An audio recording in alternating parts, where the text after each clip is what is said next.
Welcome to the Milcert Mike channel. The Real Cobra Burnout released a video today asking for VRs, proposing a question: what do you think is going to be a future collectible? Now, that's a very good question, and it's also something that's up my alley. Now, there's no prize for this VR. This is just, old school YouTube, doing a review, putting your thoughts out there, and it's a very good question. Now, he said, pistols only, but I know I got a rifle up there, but what's he going to do? Bring his little Ford here to do a burnout in my driveway? Just kidding, just kidding. But anyway, one thing about looking for future collectibles, basically since the end of the assault weapons ban and through the Obama years, the constant gun scares of the Obama years, even though Trump has put into effect more gun control than Obama ever did.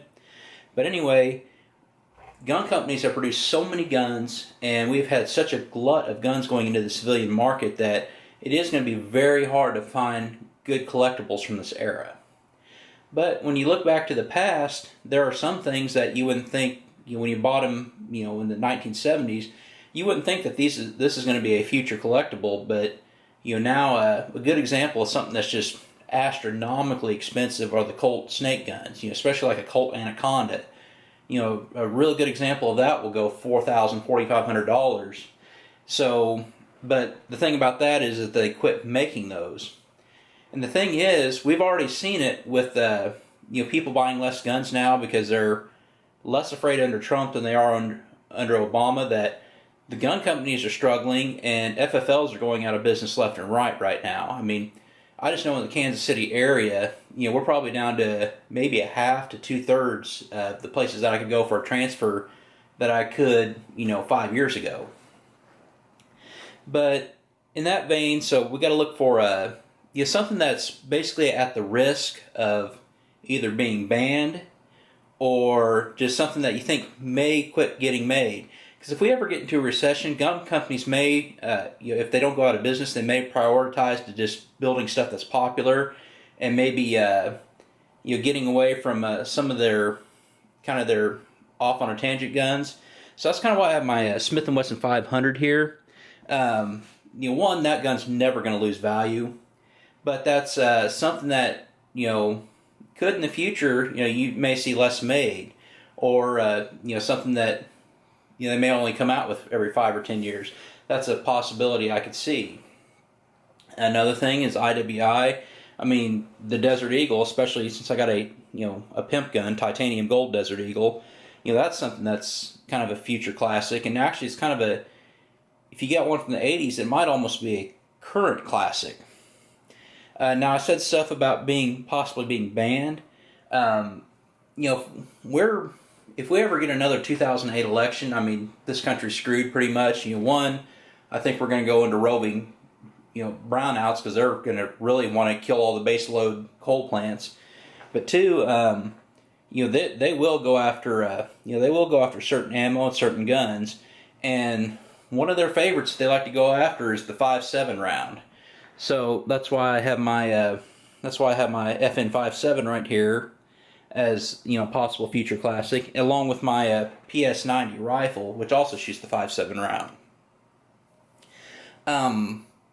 Other things that could push something to become a classic are military trials guns and guns that civilian versions of guns made for the military. So one that will I bought this to try it out. This is one that will definitely become a classic, is the Colt M45A1. Now, I didn't get the custom shop version that came with the cool kit and everything, but still, those that's going to do nothing but increase in value of that Colt M45A1. And out of all the guns on this table, that's the one that's the most likely to become a classic. Even though it's already a 1911, but that's the one that's most likely to become a classic. Now, I don't know how many of these SIG's going to make. This is not the commemorative version, but this is the M17, and I will have a review on this within the next 3 or 4 weeks. The P320 M17. If SIG produces those like Beretta did with the M9, it probably won't become a classic. But if they make a limited run of those, then that very well has the possibility of becoming a classic. especially if it has a lower serial number.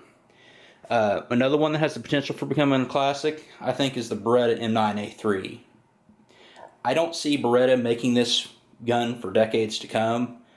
I know they're still making them now, and they've been making them for about 4 or 5 years. But like when I got this one, they were very, very hard to come by, and they're a little easier to come by right now. Now, a gun that may be a little outside of current, but is bound to become a classic. This is my Smith & Wesson 4026 KCPD edition.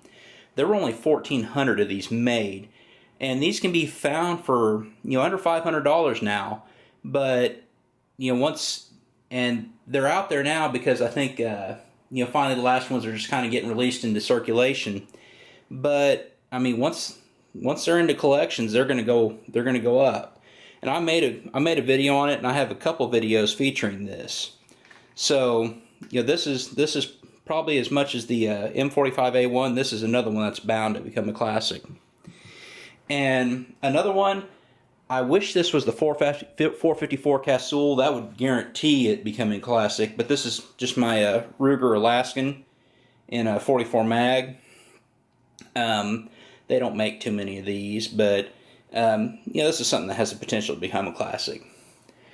So, even though I'm a collector, I have I also look for current guns that I do think will become classics, which is kind of why I kind of want to get this video out there, and I kind of appreciate Real Cobra Burnout bringing this subject up. This video has gone on a lot longer than I wanted it to, but be sure to check him out. And also, if you're watching this in the fall of 2018, please remember my SKS giveaway for Help a Brother Out, Help Out EdUSAF, and Help Out CMAX as they're fighting for cancer, fighting for their lives. I'll leave a link to that video, which that video will also have links to their GoFundMe pages and the rules for my SKS giveaway. So anyway, thank you for watching, and as always, have a great day.